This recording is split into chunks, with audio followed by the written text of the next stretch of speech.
Barcelone est toujours le circuit de test et des améliorations.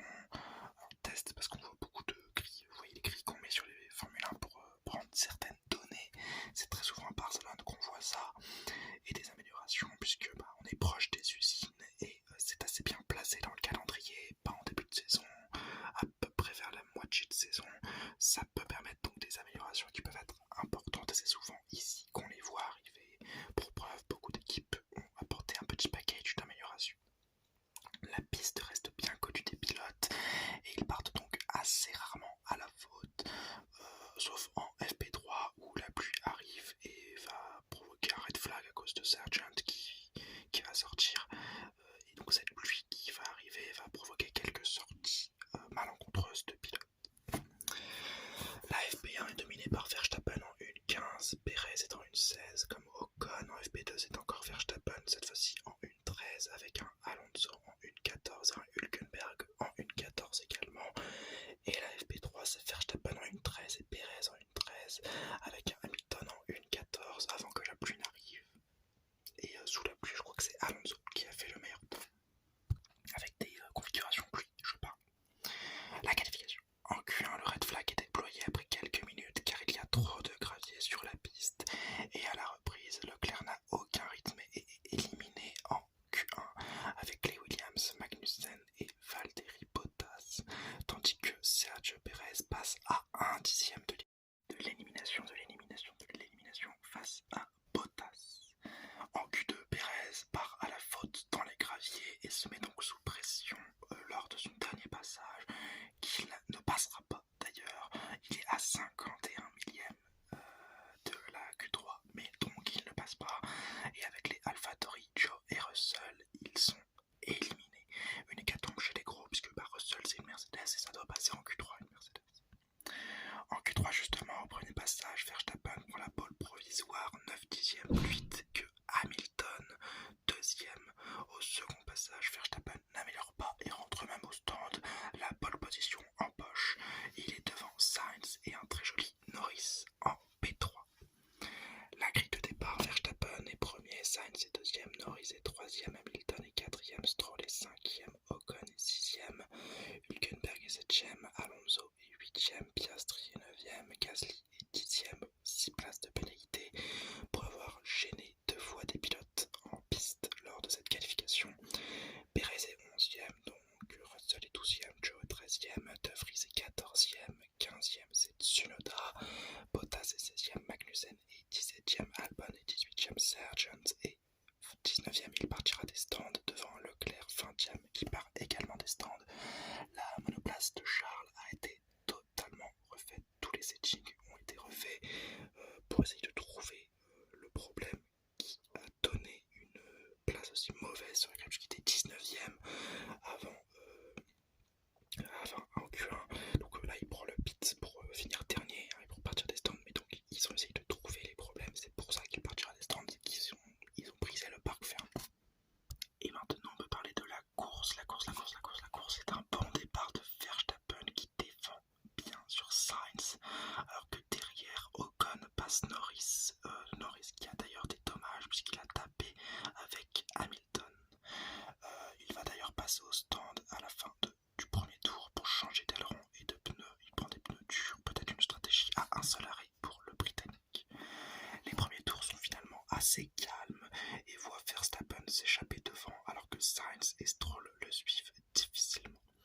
Perez roule bien et essaye de dépasser dans le midfield alors que Leclerc patine en fond de grille, passant seulement les 2 Williams à la suite des 10 premiers tours. Donc vraiment une mauvaise monoplace pour Charles ce week-end.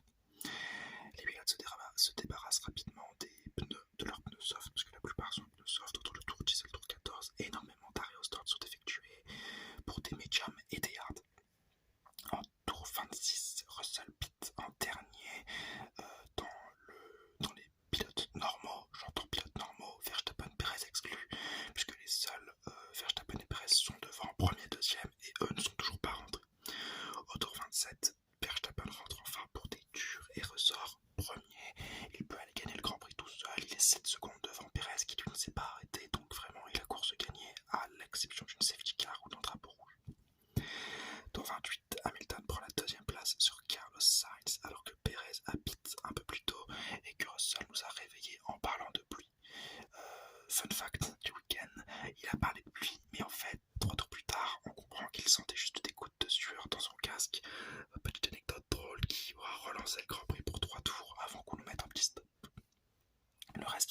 course est une purge absolue, avec un Verstappen qui domine, alors que derrière, la bataille se fait par le stand ou au DRS. Pas franchement intéressant.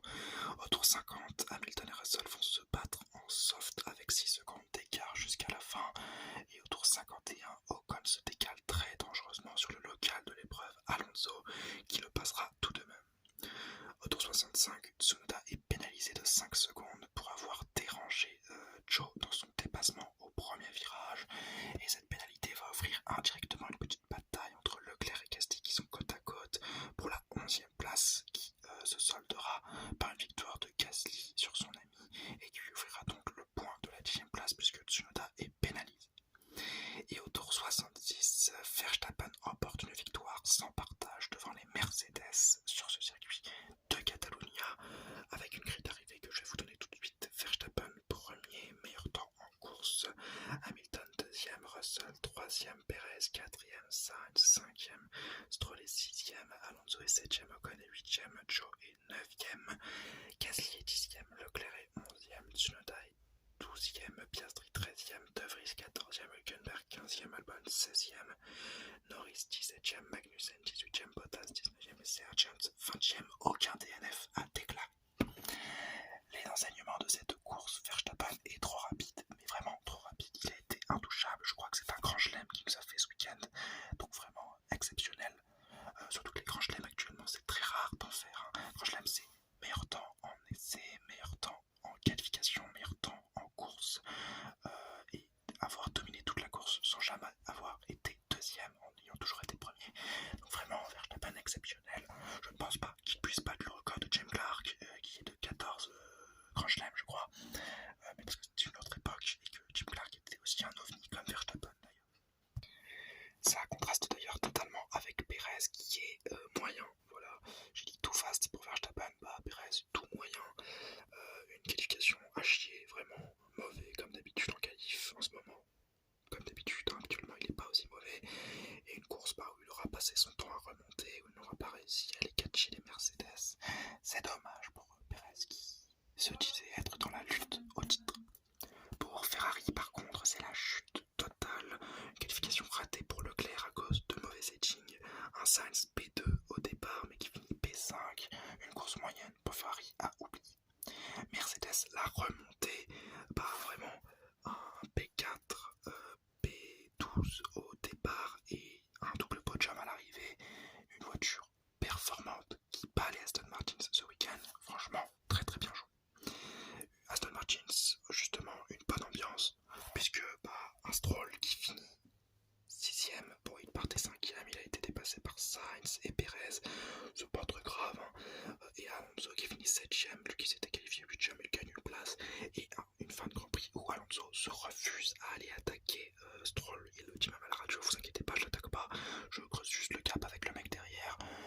Franchement, c'est un peu bizarre, pourquoi Alonso va pas attaquer? Bon, il y a certaines raisons, sûrement qu'il veut être bien vu dans l'écurie, et qu'il voulait pas faire partir les deux voitures à la faute, mais bon, on espère que ces points au moins ne lui seront pas préjudiciables en fin de saison.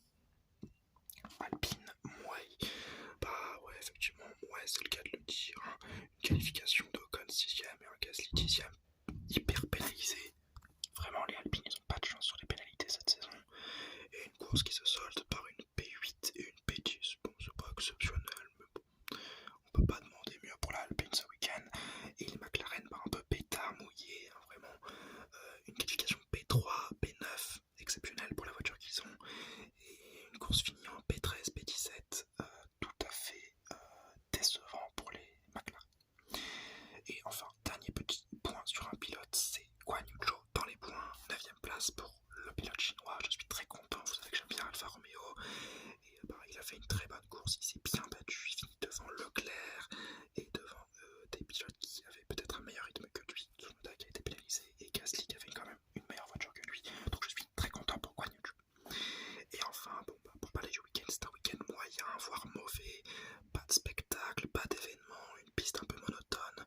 Je vais mettre qu'un 8 sur 20 et franchement, je suis sûrement un peu sympa.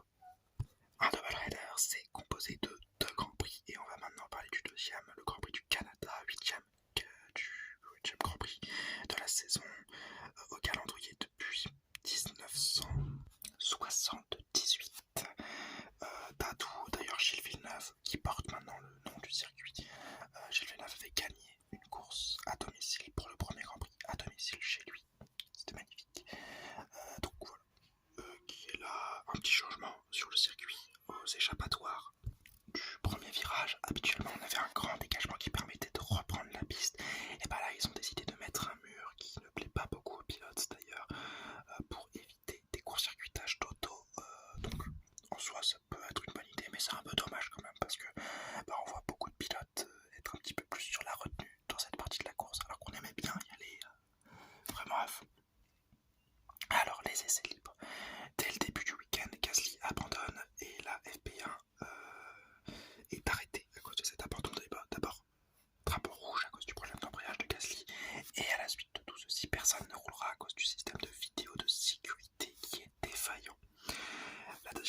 On ne sait pas qui a pris quoi, mais en tout cas, il faut se décider. Cette fin de FP3 est d'ailleurs marquée par l'accident de Carlos Sainz qui compromet sa qualif en détruisant son aileron avant et arrière dans le mur du premier virage dont je vous ai parlé tout à l'heure, qui va donc compromettre ses chances. C'est assez dommage, surtout à ce moment-là de la session. C'est un peu un gâchis. En Q1, au démarrage, problème chez Guan Yu Zhou qui, dans la voie des stands, a déjà un problème. Il peut rentrer en piste, mais il va DNF sur le bord de la piste, provoquant un drapeau rouge. Et pendant ce drapeau rouge, sa voiture repart, et un peu après, il pourra continuer à rouler. Donc vraiment un peu lunaire comme petit moment. Mais bon. La piste est humide, mais il ne pleut pas, et d'ailleurs elle s'assèche au fur et à mesure. Et à la fin de cette Q1, Joe, Sargent, De Vries, Gasly et Tsunoda sont éliminés. Gasly est éliminé à cause d'une chaîne provoquée par Carlos Sainz à la fin de son tour de Q1. Très dommage pour le pilote français. Et pour le pilote espagnol qui va être pénalisé pour avoir gêné Sainz. Et ça, c'est gêné Gasly, c'est une évidence. En Q2, la piste sèche légèrement mais reste piégeuse et Albon prend le pari des slicks, pari gagnant puisqu'il fait le meilleur temps et tous les pilotes s'essayent au soft alors que la menace de la pluie est toujours présente. Au final, Leclerc, Stroll, Bottas, Magnussen et Perez sortent de cette Q2. Perez sur un mauvais driving et Leclerc car il n'a pas été suivi par son écurie à qui il a demandé de mettre des slicks et ils n'ont pas respecté son choix, ils ont pris un peu trop de temps, ça l'a énervé et donc il ne passe pas au profit de Albon qui prend le meilleur temps de cette Q2 et qui passe donc en Q3. La Q3, c'est Verstappen qui prend la pole provisoire devant Hülkenberg et Alonso, tandis que Piastri se sort en provoquant un red flag. Pendant le temps d'arrêt, la pluie redouble et personne ne peut améliorer à la ressortie. Verstappen est donc en pole devant Hülkenberg, deuxième, et Alonso, troisième. La grille de départ, Verstappen est premier, Alonso est deuxième, effectivement parce que Hülkenberg a été pénalisé de 3 places pour ne pas avoir assez ralenti pendant le drapeau rouge. Vous allez voir, il va y avoir une petite pluie de pénalités. Donc Alonso deuxième, Hamilton est troisième, Russell est quatrième, Hülkenberg est donc cinquième avec 3 places de pénalité, Ocon est sixième, Norris est septième, Piastri est huitième, Albon est neuvième, Leclerc est dixième, Sainz est onzième, 3 places de pénalité pour avoir gêné Gasly, Perez est 12e, Magnussen est 13e, Bottas est 14e, Gasly est 15e, Stroll est 16e, 3 places de pénalité, De Vries est 17e, Sargent est 18e, Tsunoda est 19e, 3 places de pénalité, et Guan Yu Zhou est 20e, bon dernier. La course. Un bon départ de Verstappen qui reste premier alors que Hamilton passe Alonso au premier virage. Alors qu'au tour 4, Verstappen est toujours bien en place en première position, mais comparé aux autres Grands Prix de la saison, il n'est pas aussi dominant parce qu'il est très bien talonné par un Hamilton à 1 seconde et un Alonso à 2 secondes qui se tiennent lors des tours suivants.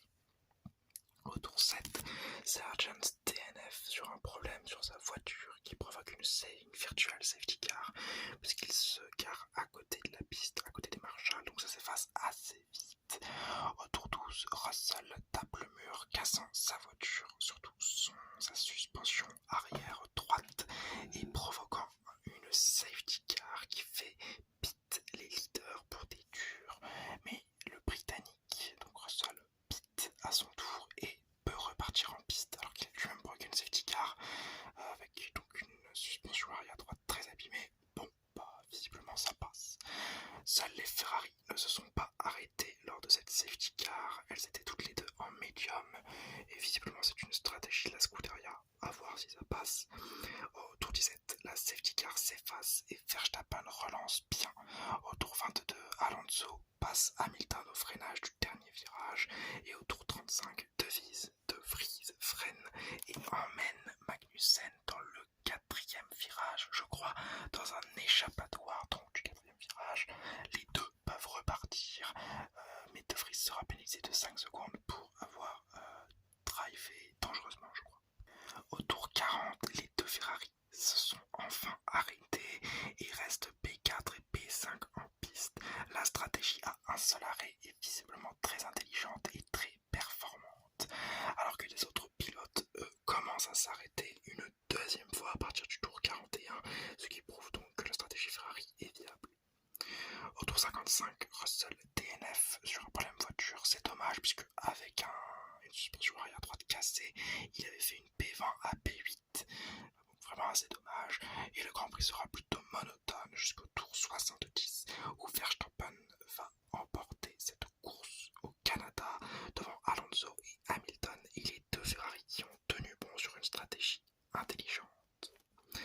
La grille d'arrivée, Verstappen est premier, Alonso est deuxième, Hamilton est troisième, Leclerc est quatrième, Sainz est cinquième, Perez est sixième avec le meilleur temps en course, Albon est septième, Ocon est huitième, Stroll est neuvième, Bottas est dixième, Piastri est onzième à la porte des points, 12e c'est Gasly avec Norris 13e, Tsunoda est 14e, Hülkenberg est 15e, Guanyu Zhou est 16e, Magnussen est 17e, De Vries 18e, Russell 19e, DNF et Sargent 20e, DNF.